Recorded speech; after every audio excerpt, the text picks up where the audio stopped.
Welcome back to the Shade Tree Garage, and today I'm continuing my work on rehabbing the driver's door mechanical system, windows, etc., wing vent on my 55 Chevy wagon. Now, so today we're going to mate a brand new wing vent frame with a brand new green tinted wing vent glass. And how are we going to do that? Well, I'm going to use my secret weapon, and one hint, it's not glass tape. That's coming up next here in the Shade Tree Garage.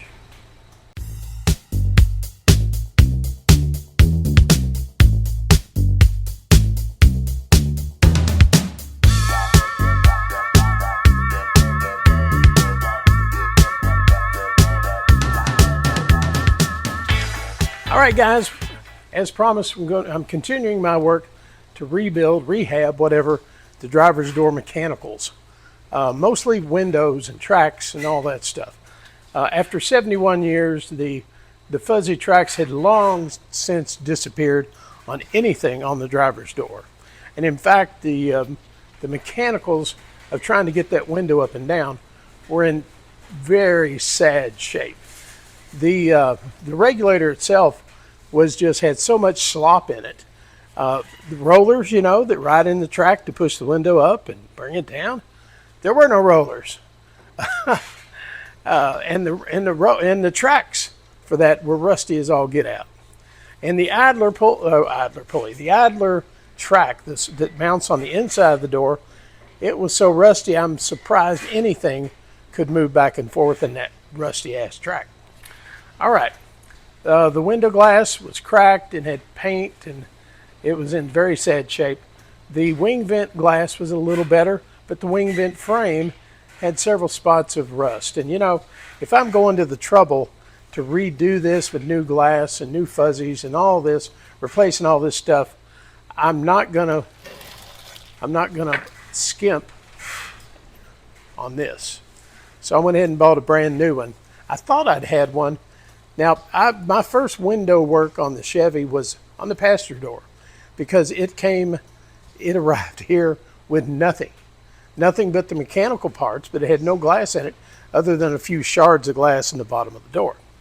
So anyway, I thought, well, next spring, I'll get to the driver's door and rebuild that. Well, I finally did. And I've got the wing vent pretty much complete. The new fuzzy track, I've cleaned it, sanded the rust off of it, rehabbed it the best I could, and so it's waiting for this new channel and with the glass installed. I've got the glass already secure with the track at the bottom over here on the counter, so it's pretty much good to go. Now, I realized that I had not ordered the roller track that connects the window to the rollers on the regulator. And now the one I've got is okay. It's a little rusty, but I had to drill out one of the 4 screw holes that connect the window to that track. And so, and I debated. I thought, I could do fine with just 3 screws, but the track wasn't that expensive. And I guess even more important is the fact that the new stuff is all galvanized. It's not going to rust. It's going to be there a long, long time. So anyway, so there we go. So today I'm going to set this glass in this channel, in this track, and using my secret weapon, which is something I discovered some time ago. This is Birkeland Auto Glass polyurethane adhesive. Now, from the factory, Tri-5 windows, side windows and wing vents are installed using glass tape, and glass tape is still widely available. Well, I will tell you, the first time I tried using glass tape was on a wing vent, on the passenger side wing vent, and I just about lost my religion over that. And I thought there's got to be a better way. Well, I had already purchased a tube of this because I'd read comments in Tri-5 forums that this is the cat's meow. Well, let me tell you, it is. I vow I will never, ever use glass tape to set any sort of window in any kind of track. I'm a devout believer. This stuff is the cat's meow. And it's not just this brand, not just Birkeland, but you can buy this stuff on Amazon, or any glass supply place will have tubes of this. And it works really, really well. So we're going to put this on. I'm going to put it inside the channel of this track. And I'm going to have it setting on the countertop at a 90 degree to the countertop. And I'm going to use, I padded the jaws of a pair of vice grips to lightly grip it here and leave it there. And I will first put the adhesive in the track, stand it up, and then I'll put the glass in place. And I'm sure that putting the glass down in this channel, it's going to schmooze out adhesive and all that. Well, that's what these are for, gloved fingers. And the beauty of this stuff is that if it squishes out and it's ugly and squishes out of this channel, it doesn't matter. You can go back with once it's cured, you can use a razor knife and just zip, zip, zip, and it looks great. So don't sweat it. But again, if you're an old timer and you've used glass tape since time began, God bless you. I don't have that much time to get that kind of skill level built up to do wing vents with it. Now, a straight piece of glass, like at the bottom of your door glass, I could probably manage that. But something a little more complicated, give me the stuff in a caulking tube, and I'll do it. All right, let's get moving here. All right, guys. Now, before we get started with this polyurethane adhesive, it is really good stuff, but it's nasty stuff. Nasty in what it can do to your health. Don't use it in an enclosed space unless you have a respirator. And don't get it on your hands or your skin. And take these warnings seriously because, you remember, have you ever heard of isocyanates? That's the miracle stuff that made crazy glue possible. And that guy could glue his hat to that girder and it could hang him up 50 feet off the ground. This has some derivatives of isocyanates in it, which is, makes it good, makes it cure reasonably fast. But isocyanates, if you're not familiar with these, they were widely used in DuPont Imron back in the old school days, and also other catalysts and other hardeners for paints, and still widely used in, crazy glues and other things. And there's a derivative in here of isocyanates. So with isocyanates, you become sensitized to it. There's no guesstimate on how much exposure. Once you reach a certain exposure level, any exposure to an isocyanate or derivative over that can prompt a serious allergic reaction. So you want to limit your exposure to this. That's why, I used to paint cars in lacquer without a respirator. I love the smell of it, still do. But I don't paint cars with lacquer anymore. But once you reach that level, you have an allergic reaction. Sometimes it can be respiratory. In my case, a lot of times it would show up in my hands and on my skin, just kind of breaking out. So take these warnings seriously. Don't use it in a confined space. If you don't have good fresh airflow, wear a respirator. Wear gloves, as I am today, and just don't hang around it once while it's curing. Dispose of it properly. It's a hazardous material, according to your local regulations. All right, I've got my cheap ass Home Depot. Well, it's probably not Home Depot. It's probably dollar store caulk gun.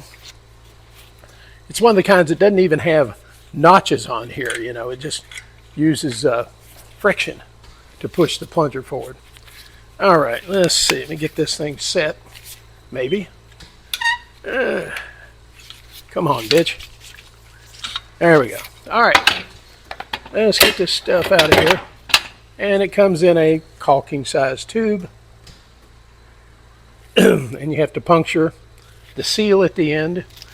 Now, this screws on the end, and it has a very small hole already in the bottom, but they recommend, depending on the size of bead you want to lay, you can cut the tip off. And most of the time, most guys you will cut it at an angle, kind of a 45, to lay the bead of adhesive that they want. Now, I'm going to try to size my cut so it will fit nicely into this, into my vent window frame here. So we'll see how that works. Oh, of course, you have to take the business end here off of the caulking tube, or you else are going to be pulling that trigger and ain't nothing going to happen. All right, and not that I've ever done that. All right. All right. Let's get her loaded up into the caulking gun. Now I've got to get the tip on it. Well, I'm going to cut that first. Wish me luck. I'm going to cut it down here. And of course I have a razor knife with a dull blade. I think that's going to be okay. That'll be fine. Let me get it. And the tip screws on. Or it should, if you keep all the shit out of the way. All right. There we go. Now let's ratchet this boy up a little bit. And oh shit, I forgot to open the seal. Okay, my bad. Do I have something long and pokey to do that with? I do, but it won't fit. Go figure. All right, never mind. Let's start over again. Do as I say, don't do as I do. Have you heard that before? All right. Let's see. I'm going to have something a little pokier, maybe. Well, the blade of this knife won't go down in there. Maybe this screwdriver will. Yeah, it's going to go. Maybe. There we go. Broke the seal finally. All right, there's our luscious black goo adhesive. Now, let's get this reassembled. And in our caulking gun,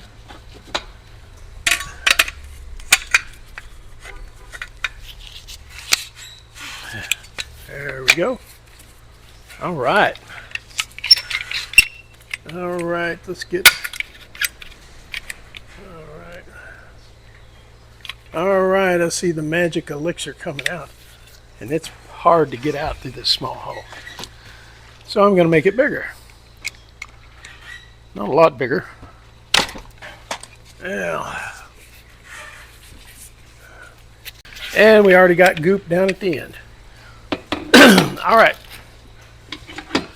I don't know if I can, let's try to change this camera angle a little bit. Maybe get you in on the action too, on what the hell I'm trying to do. Yeah, where am I going to start?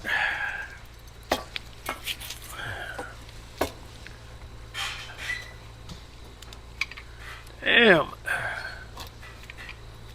This is not coming out easy, guys.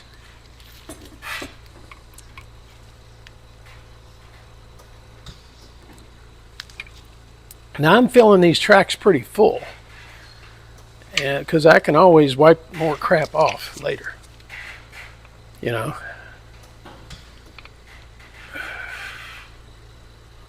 All right. All right, now let's go. Whoop. Damn, it's hard to push. And put the vice grips on this thing gently, so I don't have to hold it while I'm trying to put the goop in here. That sound like a wiener? Well, I don't want to. don't want to compress it that much. I just want it to hold it upright, you know. I think that's good. That ought to work. Get this plastic away from here. All right, now let's get this track filled up with ye necessary goop.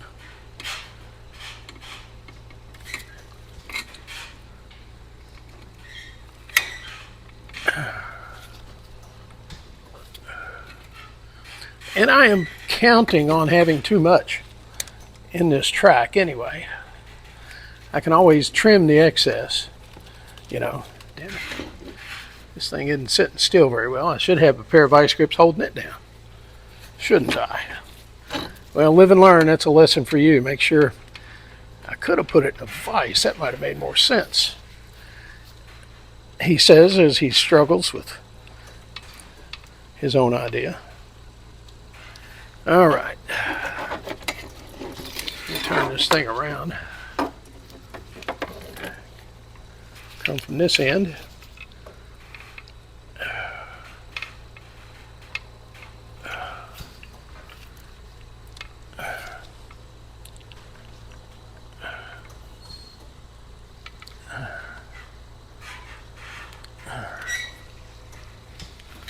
All right.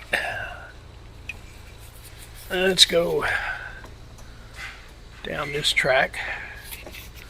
I think I'm going to have to hold it like this in order to do this.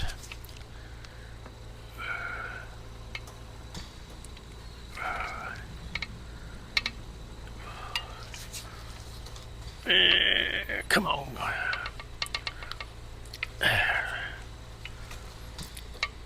Almost there.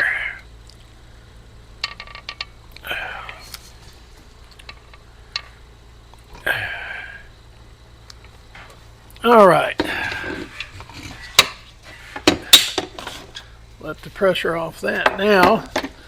Now comes the magic. Maybe. All right, this glass has to go in here.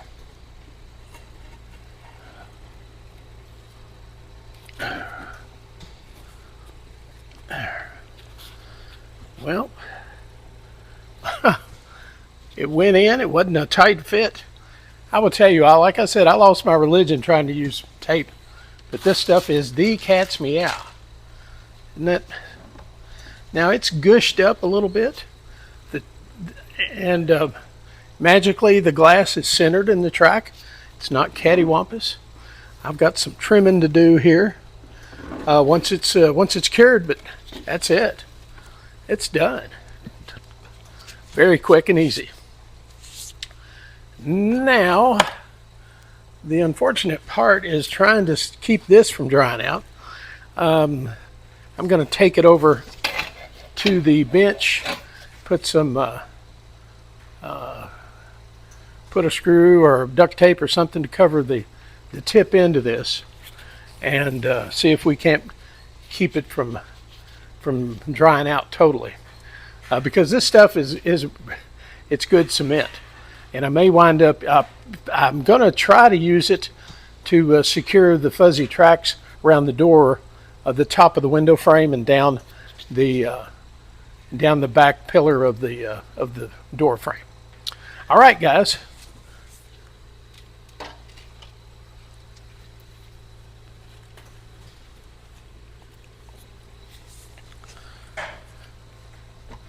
Well, guys, that's all it takes to set that glass.